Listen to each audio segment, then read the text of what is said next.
Hello दोस्तों, welcome to my YouTube channel India medical knowledge.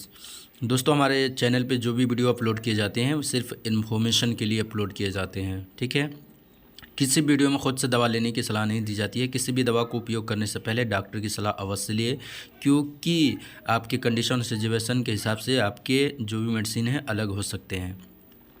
तो दोस्तों, आज के इस वीडियो में आपको बताने वाला हूँ डॉक्टर सबसे ज़्यादा ये दवाएं यूज़ करते हैं किसके लिए? हाई ब्लड प्रेशर में। जी हाँ, आज के वीडियो में मैं बताऊंगा कि हाई ब्लड प्रेशर यानी कि बीपी जो इंक्रीज़ हो जाती है, उसमें बीपी में कौन कौन सी मेडिसिन यूज़ की जाती है और ये बीपी क्यों बढ़ जाती है। ठीक है, यह आपको पता होना चाहिए, क्योंकि हर एक आप देख रहे हैं कि हर एक को कुछ ना कुछ बीपी की शिकायत होने लगती है। तो what is the blood pressure? BP क्या है, सबसे पहले ये समझ लेते हैं। तो blood pressure is the pressure of the blood passing against the wall of the you arteries. जो आर्टरीज की वॉल होती है उसमें प्रेशर हो जाती है। Arteries carry blood from you heart to other part of you body. जो arteries होती है वो ब्लड को लेकर जाती है हार्ट से पूरे शरीर के हर एक पार्ट को। ठीक है, blood pressure is the measured using two numbers, and first number से कॉल्ड सिस्टोलिक ब्लड प्रेशर होता है एक, और एक डायस्टोलिक होता है, जो अपने दोनों प्रेशर को यही मापने का और इसी से पता लगाने का काम किया जाता है। जो आप में साइड में पिक्चर देख रहे हैं, फ़ोटो देख रहे हैं, उसमें देखिए एक में जो है ना कि बिल्कुल ब्लड आसानी से जा रहा है, और एक में जो कि बहुत ही परेशानी प्रेशर के साथ जा रहा है ब्लड, यानी कि जगह कम होने की वजह से पाइप में, जैसे एक पाइप है उसमें अगर अच्छा से जगह है तो पाइप से बढ़िया से जाता है पानी, और जिसमें अगर हो जाता है तो उसमें तरह की परेशानी आती है। तो इस तरह के जो प्रेशर होते हैं ना आर्टरीज पे, आर्टरीज जो होती है उसमें ब्लड यानी प्रेशर होते हैं, तो उसको ब्लड प्रेशर कहते हैं। What is a blood pressure में ये भी है कि नॉर्मल अगर ब्लड प्रेशर है तो 120/80 mmHg होता है। ठीक है, अगर हाइपरटेंशन बीपी यानी कि बीपी इंक्रीज हो जाना तो 160/100 हो जाता है, और हाइपोटेंशन बीपी यानी कि बीपी कम हो जाना तो वो मान कर चलो आपकी 100 से नीचे डाउन हो जाता है, 90-60 हो जाता है, 95-60 हो जाता है, 100-50 हो जाता है। इस तरह की कोई भी मेज़र आपको देखने को मिलता है, आप अगर बीपी नापवाते हैं तो उसके बाद ये सब परेशानियाँ आपको देखने की मिलती हैं, तो आप समझिए कि अगर 100 से नीचे डाउन हो रहा है तो हाइपोटेंशन यानी कि आपका बीपी जो कि लो ग्रेड में जा रहा है, जो भी वो भी ख़तरनाक है।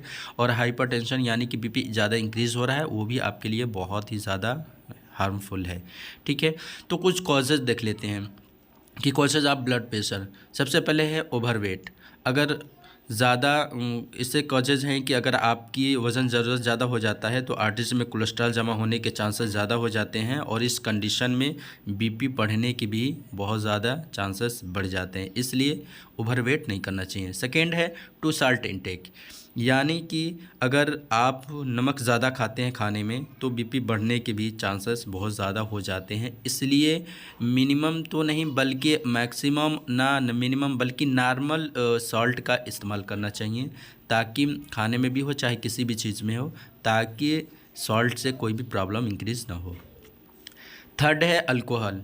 ठीक है, अगर आप अल्कोहल का भी ज़्यादा इस्तेमाल करते हैं या अल्कोहल का इस्तेमाल करते हैं तो ये भी एक को कॉजेज हो सकता है, ये भी एक चांसेस हो सकता है जो कि बीपी ब्लड प्रेशर को इंक्रीज़ करने में बहुत ज़्यादा ये भी चांसेस हो सकता है। फोर्थ है स्मोकिंग। अगर आप स्मोकिंग करते हैं और बहुत ज़्यादा स्मोकिंग करते हैं तो ये भी एक वजह हो सकता है कि आपकी जो बीपी है ना इंक्रीज़, ये स्मोकिंग की वजह से भी आपके जो बीपी है बढ़ने के चांसेस बहुत ज़्यादा हो जाते हैं। तो ये तमाम चीज़ें जो मैं बता रहा हूँ ये सब बीपी को बढ़ाने वाली चीज़ें हैं। डिस्टर्ब स्लीप यानी कि आपको सोने में दिक्कत। ठीक है, अगर आपको नींद पूरी नहीं हो रही है, आप किसी काम के टेंशन में हैं या किसी भी प्रेशर में हैं और आपको अच्छी तरह से नींद पूरी नहीं हो रही है, तो इसकी वजह से भी आपकी बीपी बढ़ने के चांसेस बहुत ज़्यादा हो जाते हैं। और लास्ट है 6 पॉइंट है टेंशन। अगर आप किसी चीज़ का टेंशन ज़्यादा लेते हैं, यानी कि बिजनेस का टेंशन हो या घर में झगड़े का टेंशन हो या रिलेशन में कोई ऐसी प्रॉब्लम उसका टेंशन हो, बिजनेस में घाटे का टेंशन हो, तो इस तरह की परेशानियां आती है। अगर आप टेंशन ले लेते हैं इससे भी इंक्रीज़ ब्लड प्रेशर हो जाती है। अब देख लेते हैं कि इन बीपी बढ़ने में कौन कौन सी मेडिसिन का इस्तेमाल करते हैं। तो इमलोवास 50, एम्लोवास जो 50 टैबलेट्स है belong to class of the medication is the calcium channel blocker. ये कैल्शियम चैनल ब्लॉकर है। इसका यूज़ हम ट्रीट हार्ट ब्लड प्रेशर में, hypertension and prevent angina, heart related chest pain, in the lowers blood pressure and reduce the heart workload, which helps prevent heart attacks and stroke. यानी कि इस्तेमाल है prevention of the angina, heart related chest pain जो होता है उसको angina कहते हैं, उसमें भी आपका ये सुरक्षा करता है।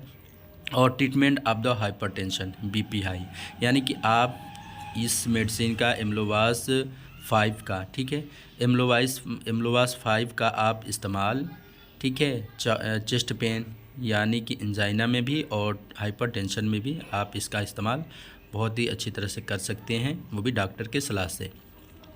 सेकेंड मेडिसिन है हिप्रेक्स 50। हिप्रेक्स 50 जो है, Hiprex 50 tablets belong to a group of the medicine called beta blocker.